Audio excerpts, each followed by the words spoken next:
Hello guys, welcome back to my new blog. আশা করি তোমরা ভালো আছো। আমি অনেক অনেক ভালো আছি।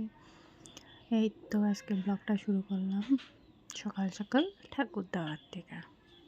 ঝটপট করে ঠাকুর টুকুর দিয়া দিলাম, যেহেতু আজকে আমার মন্দিরে যেতে আছে, আজকে অমাবস্যা। তার জন্য ঘরে আগে ঠাকুরটা দিলাম, দিয়া কমপ্লিট করে তারপরে যে মায়ের পোলায় রেডি হইলাম। তাড়াতাড়ি রেডি হইয়া দুজনে ব্লগটা যাওয়া যাক। হ্যাঁ, কই যাই, মার মন্দিরে যাবো। ওই তো টমটমে বসলাম, বসে দুইজনে মায়ের পোলে হইসা গল্প করে গেলাম। একটু দূর আছে, অতটাও দূর না, মানে যাওয়া যায়। পরে এই যে মায়ের মন্দিরে পাইলাম, মায়ের মন্দিরে পেয়ে যে বাইরেটা সুন্দর লাগে দেখতে।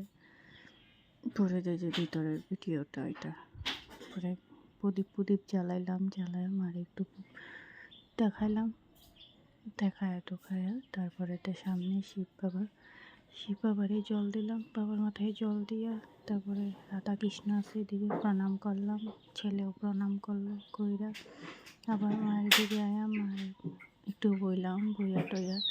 পরে আমার জাল তারা একটু পরে আইছে, এই যে আমার বড় জাল, ছোট জাল, বড় জালের ছেলে, ছোট জালের মেয়ে, সবাই লগে গিয়া পরে ওরাও একসাথে অঞ্জলি দিছে, দিয়াও পরেটা মার ভোগ দিল।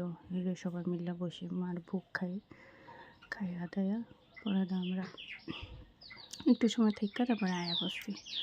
তারা দুই জাল গেছে আর আমার দুই পুচকি আমার লগে আয়া বসে, কয় যে মা তোমাকে ঘরে যাবো। আমি ঠিক আছে চলো। পরে ইচ্ছে আজকে ভিডিওটা ভালো লাগলে লাইক এন্ড শেয়ার করতে ভুলিও না।